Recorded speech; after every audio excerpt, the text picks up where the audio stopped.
Space Jam has gotta be one of the weirdest movies ever made.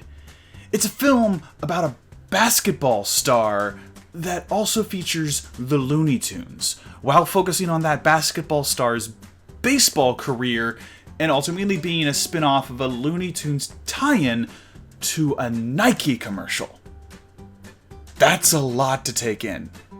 But it's also a really significant movie in animation, because it's one of the rare movies out there that did a pretty darn good job of mixing live action and animated characters into one film in an entertaining and good way that actually sort of worked. It's by no means the only film that's done this, or even close to the best. But along there, up with the annals of Who Framed Roger Rabbit and a select few others, it's still one of the ones that actually did it. Now, there's a new Space Jam movie coming out. Space Jam: A New Legacy, starring not Michael Jordan, but LeBron James. And I don't know anything about basketball, or LeBron James, or Nike, or really, honestly, barely anything about Michael Jordan. But I do know things about cartoons, and I do like looking at things about story. And today, a few things came out about what the new Space Jam movie is about, but more importantly, what it's going to look like. And I think it's going to change how it looks partway through the movie. To understand this, you've got to know a few things. You've got to know that the new Space Jam movie, of course, stars LeBron James, and that we've already seen a few images showing the Looney Tunes. Not in their traditional 2D animated film that we know from the original Space Jam movie and from the classic cartoons, but as 3D animated characters. And 3D animated characters and live action people, that's been done a lot recently. There was the Smurfs movies, I think that Rocky and Bullwinkle was like that, the Sonic the Hedgehog movie in 2020, of course, that's pretty common. And if Looney Tunes was doing that, that'd be fairly normal, and not that strange at all. But it also might be kind of boring. Sure, 3D animated characters with real life people, that makes more sense in some ways. It looks a little less jarring than 2D and people. And it's probably in some ways a little easier to put together and do, because you don't have to plan out the 2D animation ahead of time or make really complicated shots like you might have had to in Who Framed Roger Rabbit. It's a huge boost in our effects technology and what we've been able to do in the last few decades. But I don't think that's all about what Space Jam: A New Legacy has actually got in it. And to know this, you gotta know the plot. Today it came out that, in addition to simply being another cartoon and basketball movie, Space Jam: A New Legacy isn't just about the cartoon world clashing with the real world. It's actually about virtual reality. That's not something I expected. Apparently, in the plot of Space Jam: A New Legacy, LeBron James' fictional son is really into making games and computer programming, and somehow gets himself caught up in like a virtual reality trap in a world. And LeBron James has to go into the virtual reality world in some way and save his son by playing basketball. That doesn't make a lot of sense.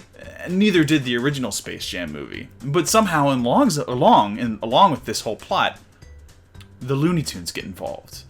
And I think this is what makes the concept for this really interesting. Because in the promo images we've seen from the movie so far, we've seen Bugs Bunny and Tweety Bird and Lola Bunny in computer graphics, CG, 3D generated characters. But we've also seen the cover of Entertainment Weekly and a few other shots with these characters hanging out with LeBron James in regular 2D animated style. That's really exciting, because that means to me that not only are we getting virtual reality 3D characters of these famous Looney Tunes characters, we're gonna get the 2D animated versions as well. And partway through the movie, those cartoons are gonna go into virtual reality and get upgraded into a new style. I think that concept is really fun and interesting.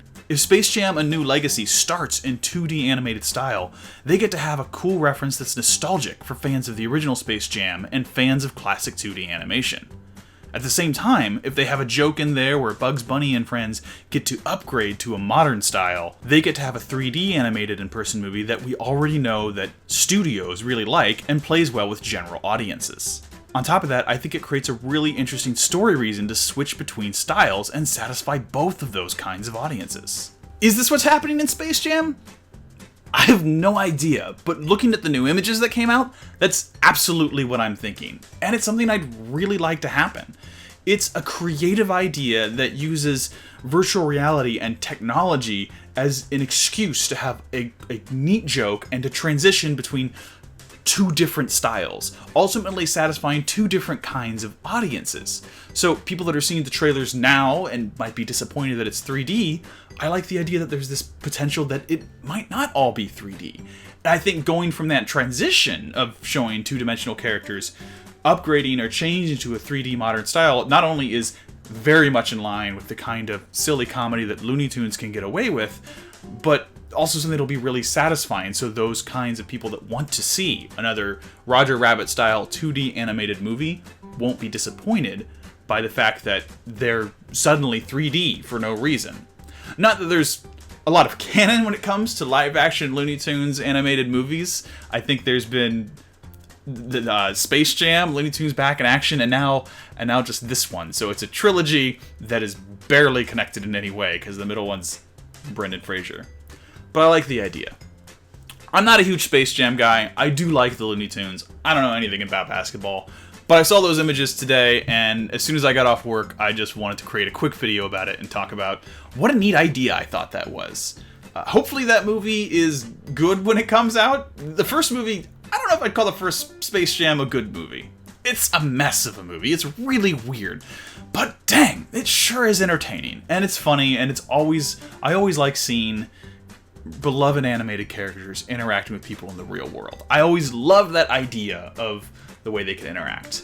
Am I a little disappointed that they're not in the real world the same way that they are in Space Jam, the first movie? Maybe a little, but I think virtual reality is a great excuse and a story tool to kind of find a way to bring them in. And I gotta say that just hearing that and creating this theory of styles based on those images on my own made me way more maybe way more excited to see this movie than I think I was beforehand. Anyway, that's it. I don't know anything about LeBron James. I don't know anything about basketball, but I do like cartoons. I'm Seaniccus. This is the end of this video. Thank you for watching as always. Please let me know in the comments what you think about the new movie. If there's anything you want to see in it, or if it just doesn't look like your thing, doesn't matter. Thanks as always. Have a good one. Take it easy, Internet.